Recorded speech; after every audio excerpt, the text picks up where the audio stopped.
Hey, welcome to ProSpeak, and I'm Geoffrey X Lane. Yes, welcome.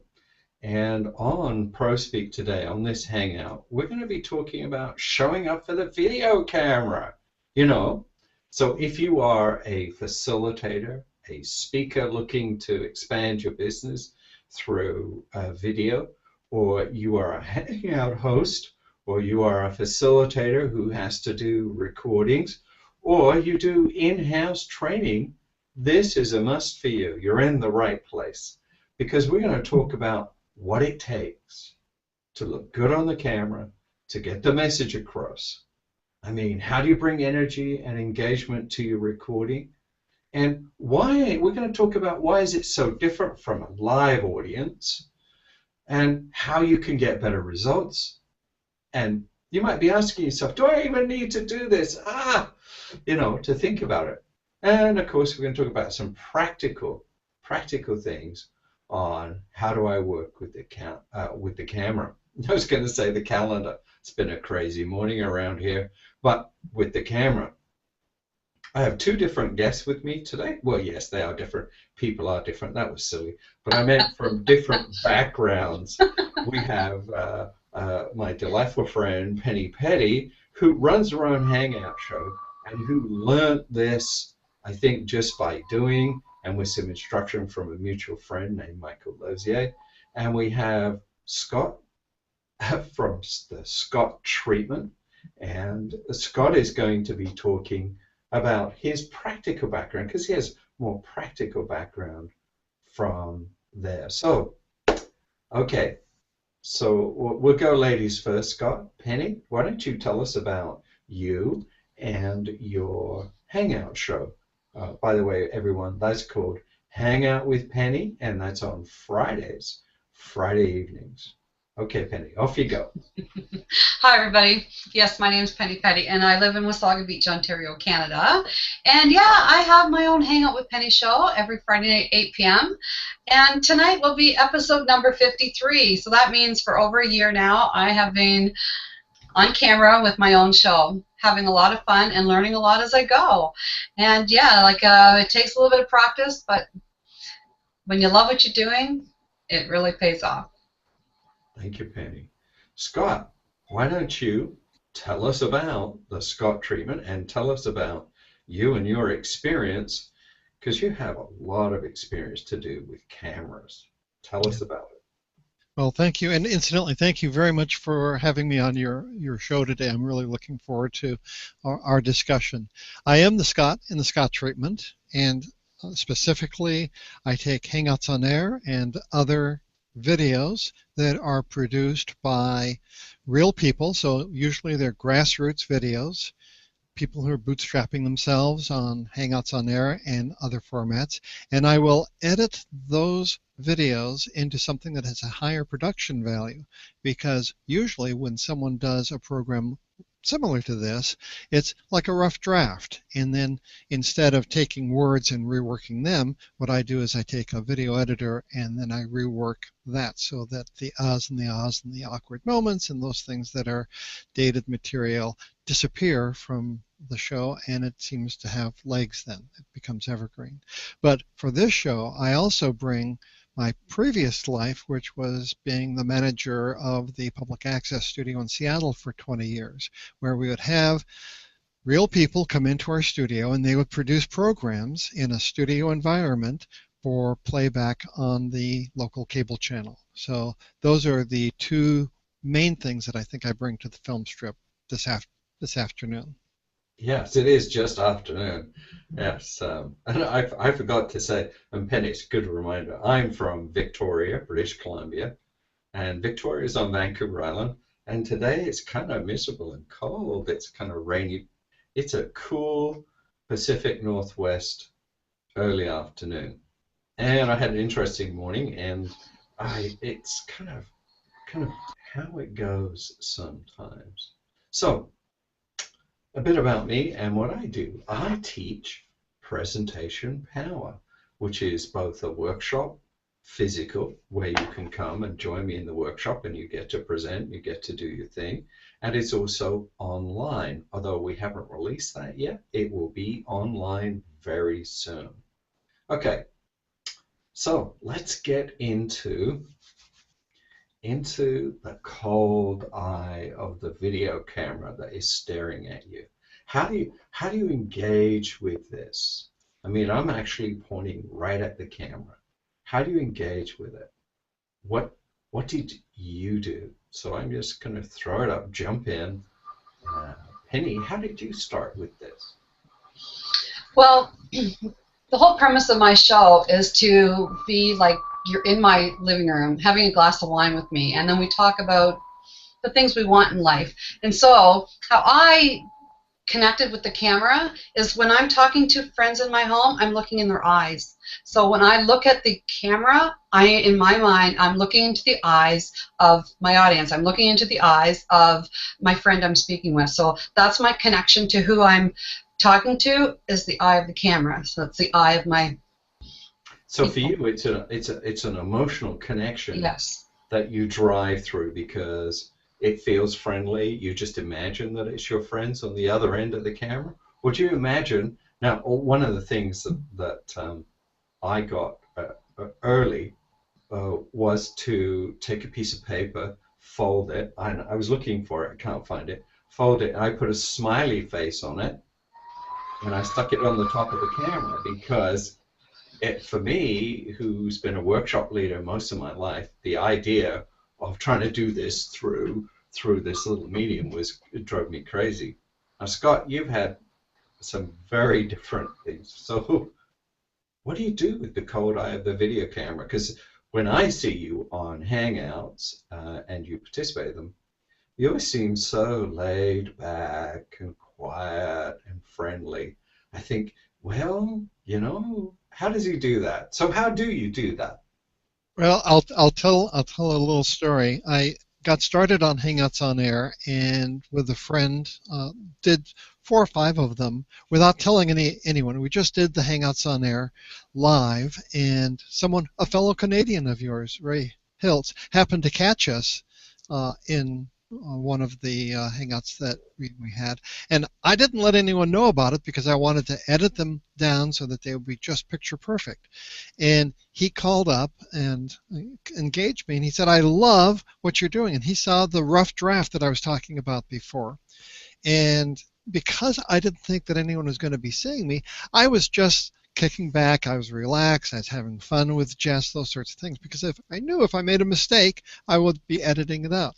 But he saw the one that was not edited, and I was just so embarrassed. And I said, "Oh, I'm going to have to take it off. I didn't mean to make it public." And he said, "No, that's exactly what I like. It's like a 1960s afternoon talk show that you and Jess have. So don't change a thing."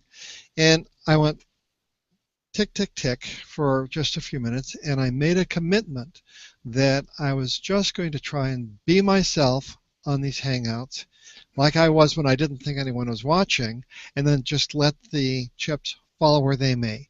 And so that is my recent history in terms of being in front of the camera. And I guess it's worked because you're telling me that well, I don't know if it's a good thing that I'm relaxed and laid back in front of the camera, but I have to just let the chips fall where they may. Okay. Well, may I? Yeah. Oh, yeah. I'd like to just comment too, because I really love what you said, Scott. Because I've been on over 200 Hangouts, and if I had to think that I needed to be perfect to be on camera, I wouldn't have been on one Hangout. But because we've had that freedom now to be able to connect naturally, and just like I'm talking to you sitting in my living room, it made it freeing for me to be in front of this camera. So that's I think it's really powerful that we have that privilege really now to just be us. Do you know, that's one of the greatest, I think that's one of the greatest challenges for people, is to just show up naturally. And for me, that was the biggest challenge, because my workshops, I've understood them, I've led them, I have a lot of experience, so I felt comfortable. When I got in front of the camera, boo, my analyzing kind of brain crunched me, and I kept trying to be perfect and perfect, and I took down the first couple that I did. It's only, I would say, probably since January of this year, much later than both of you, that I learned to just relax and just show up. Now, I think that that is, I love the authenticity of that, and it's my experience that people like it, people enjoy it, and they want to be engaged. It feels like it's a conversation. It feels like it's just you and me because that's how the medium works. Um, but how do you bring energy and engagement to this? I mean, let's say you've had a crazy morning or a crazy time. How do you bring yourself forward in a natural and positive way to face the camera? Because many of the people that are watching might have been working, and then suddenly they're doing an in-house training on an intranet, and people are watching them, and they don't know. It's like, oh, how do I do that? How do I bring up my energy? Yeah. Well, I'll just go ahead and jump in. This is something that is not a new question, and when I was teaching video production, I would talk about how there are different styles of video production given the subject matter. Everything from what I call single camera C-SPAN style, where there is just one camera located, to multiple camera, multiple VCR, to multiple camera switch, all sorts of things. But they all had one thing in common, and that was that the home viewer was watching through a small television set. There was a frame around what people were watching. So when that happens, it's a balancing act. You have to have the in-person close-up gestures, because if you're on a stage, then you're playing to the back row. But when you're on TV, you're playing to someone who's just across the table from you. And yet, the emotion that you have when you're in person is stripped away with television, because you've got exclusively video and audio. There's no smell, there's no, touch or feel or any of those sorts of, no taste. So it's bundling up and getting just a little bit more enthusiastic, or just being present. And people can tell it's a mindset. If I say I'm happy to be here, I'm really happy to be here, it's that really that can penetrate the lens of the camera and go through and survive the small screen. So really, I really think that there's something in our head that is transmitted through the ether, cyberspace, and is received on the other end. And it's attitude, and there's also a skill set. Just because you show up and you're yourself doesn't mean that you are acting optimally, and some of it's just mechanical. We've already talked about it. Penny talked about looking at the lens. This is highly anti-intuitive, because I would prefer to look at you in the eye, Geoffrey, and yet if I do that, I'm looking over here. But if I look in the lens, then I'm really looking you in the eye. So there are some sorts of tricks that can also happen to survive that small frame. Mm-hmm. Penny. What I always say with you is that when you're on, your energy is always up. It seems to be naturally expressive. Do you do anything, or do you think that that's just you? Well, there's been many days where I've had days that just, oh my gosh, in 45 minutes I'm on the air. So I just have to take a few minutes just to sit and ground myself. I'm a barefoot person, so if I can, I'll go out and stand in barefoot outside for a little bit. But then once I'm in front of that camera and I have to go start broadcast, I know I have an important message, and I know I'm going to connect with somebody on some level, and for me, that excites me. And I think because of my passion for that, I think I just naturally express that. Now, if I had to come on and teach about how to change the oil in your car, for example, and be like, I wouldn't have any passion for that. So I really believe having a passion for what you do can really like lift your energy when the time comes to say on air. I have a slightly different kind of process in mind. But I think ritual, the way that we ritually get ready, mentally and emotionally prepares us for what we're doing. And Penny, when you said go outside and stand in your barefoot, it's kind of a way of getting yourself ready. When I was a young man in England, one of the jobs that I had was working at MGM Film Studios out in Elstree, which is a small town outside of London. And when I was working on the studio lot, David Niven was one of the actors in one of the films that I was working on, and I got my job was anything that they told me to do. You know, I was a go for this, go for that, go do this. I mean, it didn't matter. They would just send me to do it, which was okay for me because I was just learning at the time. And they sent me to go and get David Niven's tea. And I thought, well, that's odd. But I got directed, and I went to the canteen, and they had a tray service, and I brought it in, and I knocked quietly on the door, and I brought it into his room, and he sat, and he said, thank you very much. He didn't have a script or anything. He was already dressed. I left. About 10 minutes later, he came out, and he was fully in character. I later learned from the other people working on the set, I said, well, why does he do that? That was his ritual of getting ready.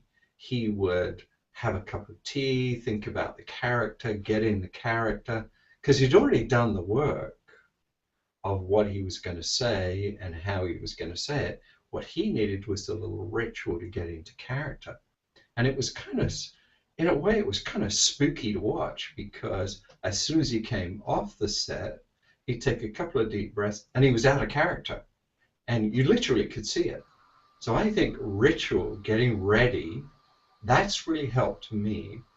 And when I train people to become professional speakers or facilitators, I talk about developing a ritual. So I think one of the other things, I mean, I want to ask you if you ever do this. Do you ever visualize or think in your mind or see in your mind what's going to happen on your show? Do you do that? You asking me, Geoffrey? Yes. Okay. Well, I'll comment. I'll comment because I'd like to go back just a second when you were mentioning about the ritual, and I think that's very true. And I think sometimes we can. Well, for me, my ritual is habit. So it's like I just get so used to it that I don't even realize I'm doing it. However, the proof of that was I decided to do the Periscope.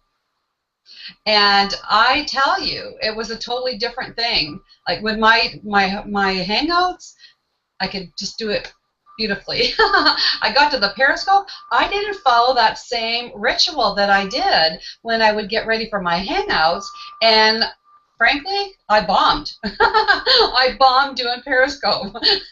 So I know there is preparation. So, yeah. And what was the question you asked me? I just wanted to share that, you know. After 200 Hangouts, you think you got it. Well, Periscope, I bombed after the second one. It's like, okay, I need to, you know, I need to really prepare for what I want to do. Yeah, Scott, I saw you about to comment. I couldn't agree with you more. Ritual, and I really didn't think of it exactly as ritual, but I'm reminded my brother is a professional actor, and what you described is exactly what professionals go through. They just kind of go inside themselves, and then when they come out, they're in character. They're an entirely different person. And what I've discovered is that visualization is critical, and what you tell yourself, your brain can believe it. When I was a kid, there is a cartoon, I don't even know the character of the cartoon, but it was a cartoon character that went around. He was always saying, oh dear, and there's always this rain cloud that was over him. So I thought one day, I'm going to just try that to see what effect it will have on me. So for a half an hour, all I did was I walked around saying, "Oh my dear, oh dear," in a very mournful kind of voice. And I got so depressed, and I got almost an anxiety attack. And I kind of slapped myself, and I thought, wow, this is really powerful. I scared myself out of ever wanting to do that ever again. Mm-hmm. When I am going around and things don't seem to be right, I check my attitude and what I'm telling myself. And it's amazing to say it's a blessing to be here. Gratitude is an underrated virtue, incidentally, I think. And to be able to frame the situation in a way that puts you in the right frame of mind. Right. And so I am so grateful to be here, and I can do a great job just being myself, and I will not let Geoffrey down, and I will not let Penny down. Best job I can, and we'll go from there. And with an attitude like that, it makes all the difference in the world. Yeah, it's a complex thing, isn't it? The mind, and it's not simple the way that we get into, the way that we get into stories with ourselves. We can tell ourselves stories about how things are going to be before they ever happen. So, if I'm thinking, oh my God, this is going to be terrible, well, chances are it will be, because you just focused all your energy on it.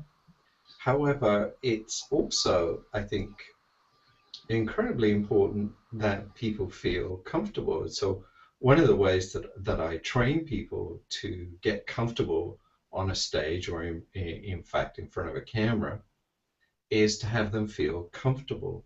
And I get them to visualize themselves doing it well. We do one exercise again, and then we build on it. And I get people to actually develop an entire scenario where, in fact, as soon as they get in front of the group, that it just kicks in, and that just flows. Now, if you had to give 3 tips to a beginner who didn't know the process, where would they start, and how do they improve? Well, I'll jump in, and I'm assuming that where do you start in terms of being in front of a camera that has a live audience? Well, the very first thing is begin. Just wouldn't do it. And I don't know if this is a subset of it or if it's a new point, but don't expect to be perfect. You can strive to do the minimal viable product. You could think of it in that term. So I'm not saying go out and make a fool of yourself, but don't be a perfectionist either. Figure out what's well within your ability and go for it. You can rehearse it and do whatever it is, and then finally you have it, and it could be a nice, simple end thing that you can present to the world, and here I am. Okay? 6 months from now, you can go back and replace it and say, now I'm better, I'll do something else. I imagine going back and looking at what you've done, and first of all, well, this is what I learned from you, Geoffrey. What did I do right? And look at that and write that down, figure out, and that's really important. Well, what did I do wrong? That's easiest to do. And then the last thing, and again, this is what I learned from you, Geoffrey, is what could I do in the future that will make that almost a 10? Perfect from a reasonable point of view. And that exercise, each time you do something, when you're trying to be on this ever increasing improvement process, those 3 steps, I think, will really go a long way to upping the ante. Yeah, that's you reminded me of that, because I did a speech last week at a convention, and it was actually a mini workshop tucked into a convention structure. And I've been doing that. What worked, what did not work, what can I do differently to improve? I've been working that through my brain all week, and I've actually got 3 pages of stuff where that has to do with the room setup, that has to do with the structure, has to do with the slides, has to do with the sound system. So I really get into that. Penny, you were going to say something about what's one of the things that you would tell a beginner at this? Well, I love what Scott said. And for me, rather than picking out what you did wrong, look at what you've done and say, where could I have improved? Where could I have improved on that? And so the focus is on the improvement, because we can all improve. And with everything we do, practice, start. Like Scott said, you got to start. Do one. One will lead to two. Two will lead to three.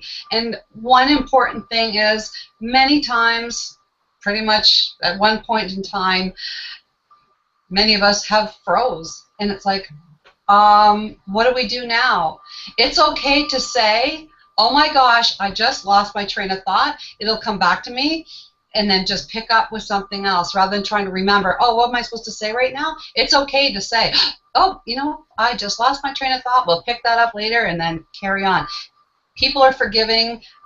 Just be gentle on yourself, and where can you improve the next time? I'm reminded of a chapter from my book. For those of you that haven't read my book or want to get a copy of it, if you go to my website right now as a promotion, we have a digital copy of the book. All you do is you go to GeoffreyXLane.com, and if you scroll down on the screen a little bit, you'll see a place to sign up, and then you'll get emailed a digital copy of my book. In my book, Presentation Power, I break down the process. Being an analyzer, of course, I had to break down the process. And so the archer represents you. I got to get this. This is one of the things I had to learn. The archer represents you, the speaker, the bow and arrow, the tools, and the target represents the audience. And what I want to remind everyone is that when I was teaching at UBC, we did a very informal survey with students. Then we did it with participants in the workshop, which was to ask them what they thought about somebody who was just starting out, or a speaker who appeared to be nervous or apprehensive. And their response was about 30% were just really happy to see them and were encouraging them and wanted people to do well. They also, part of their brain was going, hey, I'm so glad you're doing it, because they had the fear of public speaking. And public speaking is any time you're in front of an audience. But 1/3 were interested in the topic. They weren't interested in the performance. They were interested in the topic, the knowledge that you could share, the wisdom that you could share. So if you think about that, that's 60% of an audience that's already on the site. But the surprise for us, and it's proven to be sort of generally true on a regular basis, 30% get distracted. You might say something, you might trigger a thought, and then their thought reaction goes through their brain and they're not paying attention. They might get a text message while you're speaking that says, oh, urgent, please call the office, or urgent, please call home. Well, they're not. Then their focus and their attention isn't there. It might be that they're sitting in the middle of your audience and they have to go to the washroom, and they can't. They fight the interest that they have in your topic with their biological needs to go take a break. So that's that. If you start to sort of think about that as there is in that model, and you'll find it in the book. You'll find that about 10% are natural critics. They're not intentionally wanting to hurt you or intentionally have a difficult time with you, but they see things in the screen, or they see where you look. So they just tend to be critics, and they'll let you know. They're the people that after you've done something will say, did you know that it shouldn't be an apostrophe on that slide, or did you know, did you know, did you know? And it's very important when you're getting feedback from the critics not to take it deeply personally. It's just how they see the world, and they notice the aberrations, the breaks, and the design breaks. Okay, so Can I jump in for just a moment? absolutely. You brought up a really good point. Well, when you brought up your book, because I have your book, right? And it's at my fingertips. So that's a tip that I'd like to give other people too, is always have the resources so that you can, before you go, you know, you can brush up on everything. When you're done, how can I improve? What you can go into the resource and just like, oh yeah, and you'll feel better because you're going to build confidence. So you need to have the resources to help you improve as well. So I want to make that point. This is a good resource right here. Thank you, Penny. I mean, I hope that didn't feel like a plant, but that was brilliant. Okay, one last comment, and then we'll wrap it up. We'll go on to the next stage. Anything you want to add to this, Scott? One key thing? I guess the only thing I can say is that if I can do it, I mean, even though I've been in broadcasting almost all of my life, I've always tried to be behind the scenes, behind the microphone, administrative, and other things. It's only been in the last 4 or 5 years that I've really gotten out in front like this. And quite frankly, it's kind of fun. So, and it's fun because of the interactions that we can have as real people on this platform, in my opinion.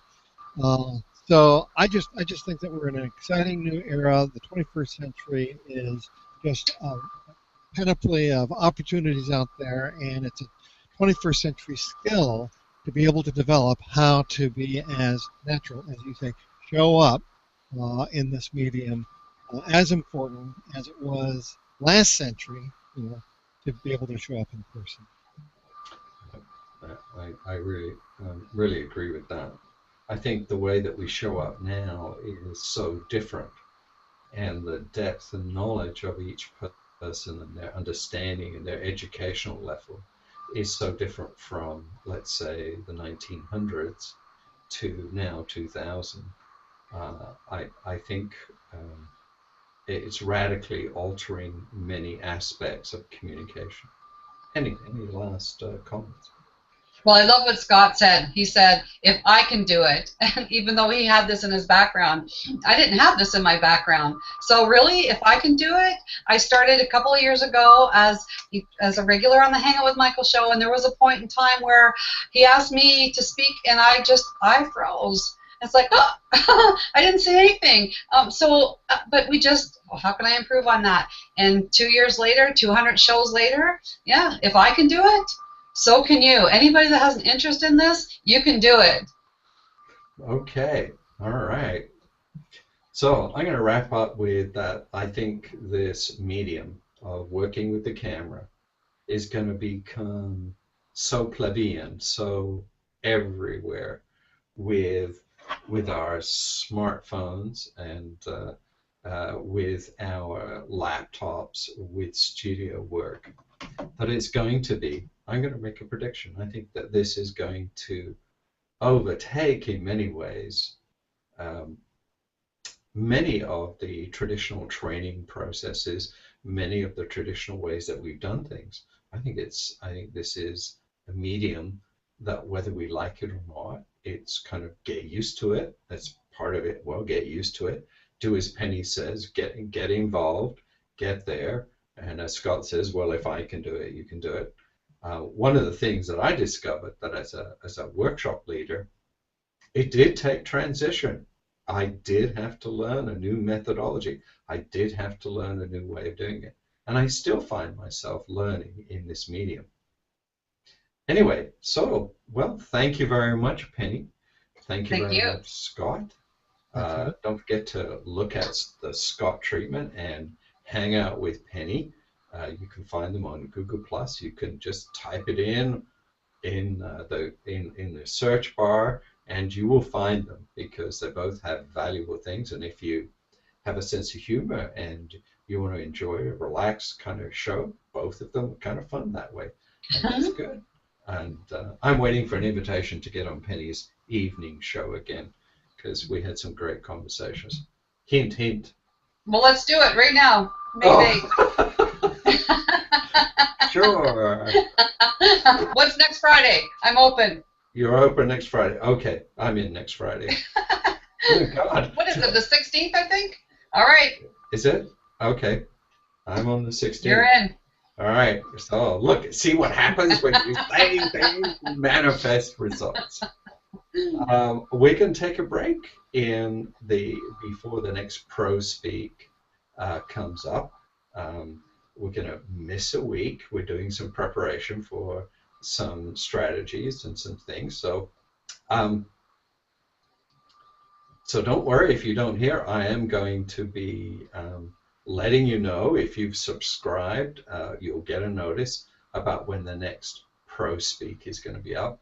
And it's kind of a little bit of a secret, but it's a tease, and I want you to pay attention. And thank you very much. And we want to say, always, always show up. Show up. Show up. Okay. Here we go. I'm looking for the little button. There